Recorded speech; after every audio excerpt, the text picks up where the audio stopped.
on the principle side, no, on the principle side, ako po ay sang-ayon sa kanyang waiver because it is not actually just a waiver but rather a firm resistance, no. It is not defiance, it is a resistance to the jurisdiction of the ICC and his firm resolve na talagang hindi po talaga tama itong nangyayari na ito. Hindi man lang siya dapat naroroon. Ngayon, ibang-iba po to sa isang akusado halimbawa na is not even in the custody of the court. Yung kumbaga para siyang pugante, no? Hindi naman eh. Nakapiit nga siya doon against his will. And as he said in his letter, it was orchestrated by the incumbent president of the Philippines with a privately chartered jet, ano? So, nandun po siya sa control nila, complete control. So, wala pong dapat tayo o kahit sino na makita na parang pag-evade o pagtakas sa responsibilidad. Nandun siya, nakakulong at their disposal. But the remaining autonomy, that very little remaining autonomy, the remaining control that he has over his actions, he is using, no, to reiterate his stand na hindi tayo saklaw ng ICC. Kakaunti na lang ang nasa control niya, nandun siya sa piitan, pero ang sinasabi niya, hindi niyo pa rin ako mapipilit tumungtong sa korte ninyo. I may be in your jail cell but I will never be in your courts. Attorney, ito nga, maganda pag-usapan po natin, usaping legal, patungkol nga po dito sa pag-waive ni dati Pangulong Rodrigo Roa Duterte na dumalo po doon sa pagdinig ng ICC na nakaschedule this coming February 23. Kung hindi ako nagkakamali. Ano ho ba ang ibig sabihin po nito? Malalim po ang ibig sabihin nitong waiver na ito, no? Kontra po sa maraming sinasabi ng iba na parang kapag siya ay nag-waive ay parang nawawalan siya ng ibang mga karapatan and remedies under the law. Hindi po ganito kasimple yan, ano? Because ang kanyang waiver is actually kumbaga sa Pilipinas para siyang nagmo-motion to dismiss because of lack of jurisdiction, no? Hindi po siya maliit na bagay.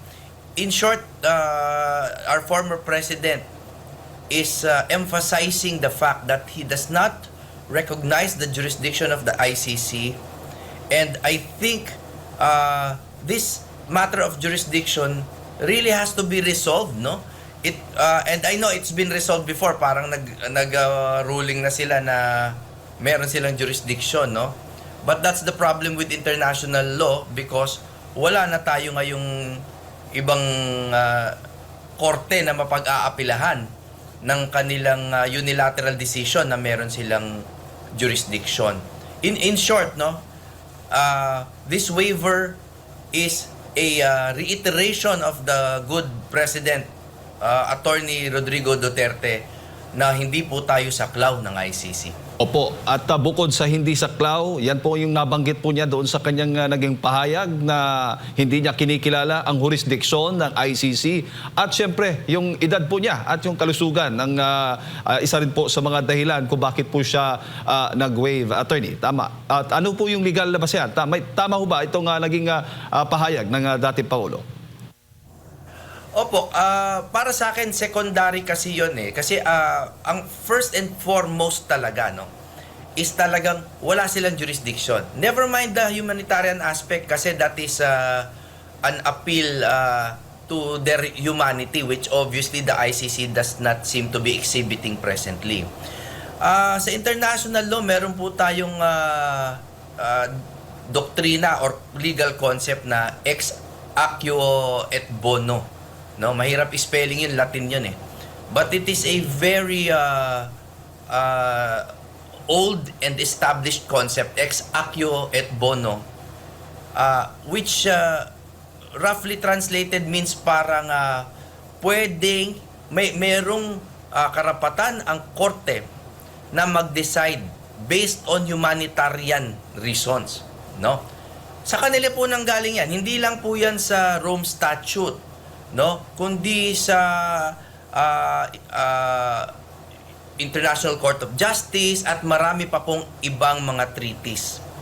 Ibig sabihin, it is a recognized international principle that these foreign tribunals can decide based on humanitarian reasons. Ex aequo et bono. So, ibig sabihin, nilagay po ito ni Attorney Duterte bilang secondary basis kung bakit siya dapat palayain. Pero ang primary basis talaga dapat ng kanyang pagpapalaya is hindi tayo saklaw ng ICC. Opo. Pero attorney, bago po ang naging desisyon na ito ng dating Pangulo, napaisip po ba kayo na meron palang ganitong paraan din o parang remedyo bang tawag nito ang ginawa niyang pag-waive strategy na pag-waive po doon nga sa pagdalo sa hearing ng ICC? Alam niyo po, I take exception to the word strategy. I know many people consider the president as a master strategist, no? Pero hindi po ako naniniwala. Ako lang po to, personal lang po ito. Hindi po ako naniniwalang strategy ito. Naniniwala ako na prinsipyo lang ito. It is based on pure principle na hindi consistent naman po si Pangulong Duterte na mulat sa poll sinabi niya hindi siya papayag magpalitis sa puti, sa banyaga. Hindi siya kahit kailanman luluhod sa ibang bansa. And siya ay servant of the Filipino people, which he reiterates in his letter, in his waiver. So, alam ko may karapatan tayong magkaroon ng iba-ibang opinion. Yung iba, ang tingin dyan strategy, sa akin, paninindigan lang po yan. Opo. Sa February 23, magaganap yung pagbubukas ng confirmation of charges hearing at pagbasa po ng sakta laban sa dating Pangulo. Dito rin po ilalahad yung opening statements ng both parties, prosecution at ng defense o ang panig mismo ng dating Pangulo. Ano ang possible na mangyayari on that day, attorney, na ngayon nagpahayag po ang Pangulo na hindi po siya dadalo? It is very hard to predict what the foreign courts will judge, no, because we have seen recently na lahat po ng ating remedies that we tried to avail of that seem to be in accordance with international law were not duly considered, no. In fact, even the interim release, which for me is a clear and cut case na parang obviously this person deserves interim release, no? But it was not granted. So the pessimist realist side of me does not see this going in our favor, no? Pero kung sa legal lamang, ang nakikita kong magiging primary nating defenses are these. Number one, wala talagang jurisdiction. That has to be reiterated. Number two, walang kahit anong ebidensya yung sinasabi nilang extrajudicial killings. No? Now, the problem is, halimbawa po dito sa local courts, kasi iba talaga sa international Pero sa local courts po, pag nagbi-bring up ka ng matter of jurisdiction, hindi ka na dapat nagbi-bring up ng iba pang depensa. No? Kasi nga ang sinasabi mo wala kayong jurisdiction, so parang this is akin to a special appearance. Yan yung mga sinasabi dito sa ating local laws, no? Parang special appearance na ako po ay nag-a-appear or my counsel is appearing not because I'm here to defend myself, but merely to challenge jurisdiction. Yun po yung tinatawag na special appearance. But in international law, since hindi naman ganun ka-defined, then we should also bring up na rin siguro the fact na wala namang ebidensya itong lahat ng ito ay hearsay lamang. Yun lang po. Opo. So para po sa isang ordinaryong Pilipinong nakabasa, nakarinig po ng balitang ito na hindi dadalo ang Pangulo doon sa February 23 na hearing, attorney, ang dating po sa kanya, so ibig sabihin kahit yung pagbibigay ng kanyang opening statement ay wala na rin. Kahit irerepresenta siya ng kanyang abogado ay wala na rin dahil po mismo ang kliyente ay nagsabi ng hindi po siya dadalo. Again, we are operating under international law, which is loosely defined. No? Marami pong procedural aspects dyan na hindi rigid. So, ang pagdalo naman ng abogado ni Pangulong Duterte, in my opinion, will suffice in terms of presenting his main defenses, no? But on the principle side, no, on the principle side, ako po ay sang-ayon sa kanyang waiver, because it is not actually just a waiver but rather a firm resistance, no? It is not defiance, it is a resistance to the jurisdiction of the ICC, and his firm resolve na talagang hindi po talaga tama itong nangyayari na ito. Hindi man lang siya dapat naroroon. Ngayon, ibang-iba po to sa isang akusado halimbawa na is not even in the custody of the court. Yung kumbaga para siyang pugante, no? Hindi naman eh. Nakapiit nga siya doon against his will. And as he said in his letter, it was orchestrated by the incumbent president of the Philippines with a privately chartered jet, ano? So, nandun po siya sa control nila, complete control. So, wala pong dapat tayo o kahit sino na makita na parang pag-evade o pagtakas sa responsibilidad. Nandun siya, nakakulong at their disposal.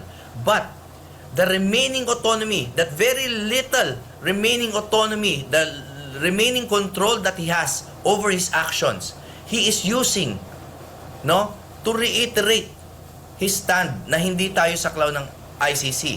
Kakaunti na lang ang nasa control niya. Nandun siya sa piitan. Pero ang sinasabi niya, hindi niyo pa rin ako mapipilit tumungtong sa korte ninyo. I may be in your jail cell but I will never be in your courts. Opo. May epekto ba, attorney, sa tingin po ninyo yung sa takbo ng kaso, itong hindi pagdalo ni dating Pangulong Duterte sa nasabing pagdinig? Wala dapat. Wala dapat because he's already there. And he has appeared once. Kumbaga, he is clearly not defiant. He has appeared before, even though he was, at that time, di ba, we noticed that he was out of breath and totoo naman siyang super senior na citizen and with proven ailments, no, that come with age. So, he has already appeared before the court. So, bakit pipilitin ng isang matanda na bayani sa mata ng maraming tao, no? Bakit pipiliting umapir? Para lang po ba siya paluhurin? Para ba siya pahiyain? Para siya piliting panagutin sa mga sala na matagal niya ng ulit-ulit na sinasabi na hindi niya ginawa? So it shouldn't affect his the legal remedies available to him by law and by custom. Ang problema nga lang natin ay hindi natin alam kung gaano kapatas sa iiral ang international wheels of justice. Opo, bago ko lang ipasa kay Partner Admar, attorney, isa rin po sa naging pahayag o bahagi po ng pahayag ng dating Pangulo, yung itinuturing na kidnapping nga, itong pagdadala sa kanya going to ICC or The Hague. Ang sabi po ni PCO Yusek Claire Castro, na hindi umano kidnapping ang pagdadala kay dating Pangulong Duterte sa ICC dahil nakasaad daw ito sa RA 9851. Paliwanag niya, sa RA 9851, sinasaad daw dito kapag ang isang kaso ay dinidinig na o iniimbestigahan na ng isang state o international tribunal, ay maaari po nating, sabi niya, i-dispense with ang pag-iimbestiga rito at hayaan na ituloy na roon ang pag-iimbestiga at tuloy ang pagdinig ng reklamo. Ano pong komento po ninyo? Ubus na po ang ating usapan ukol sa topic na yan. Alam naman nating lahat na ang nangyari ay extraordinary rendition. Now, I respect the spokesperson and I commend her for trying to do her job well because of course that's her job. Alangan namang sabihin niya, oo nga, no, mali pala kami. Siyempre, hindi gagawa niya ng justification. But these laws have been threshed out. And I think it is time na dinggin na ito sana talaga sa Korte Suprema. Dahil napakalinaw po sa aming panig, sa aking pananaw, na kailangan talaga dumaan lahat yan sa domestic judicial processes. Napakalinaw po nun. Napakalinaw. At kung hindi yan dumaan dyan sa domestic judicial process na yan, no? Extraordinary rendition yan. Hindi nga lang kidnapping yan. Kidnapping is the term that we use because it is mas kabit sa sikmura yan ng Pilipino. But the real international term, and I was one of the first to remind the Facebook community to use the proper term. Sabi ko, ang nangyari dyan, extraordinary rendition, which is the same as kidnapping. Dahil hindi po dumaan sa tamang proseso ang pagkuha kay Pangulong Duterte. Ngayon, kung ulit-ulitin ko to at wala rin naman makikinig sa kanilang panig, mas mabuti talaga sana lumuhod po tayo sa Korte Suprema, sa Padre Paura, upang ito ay madesisyonan na, because we know that this is capable of repetition. No? It is capable of repetition, yet it will evade review. Alam naman natin yung mga nakasalang laban sa ating dalawang senador. And pag ito ay umulit-ulit, buong bansa po talaga ang magdudusa. Sana po maunawaan ito ng lahat ng Pilipino. Buong bansa ang magdudusa because we surrender our sovereignty.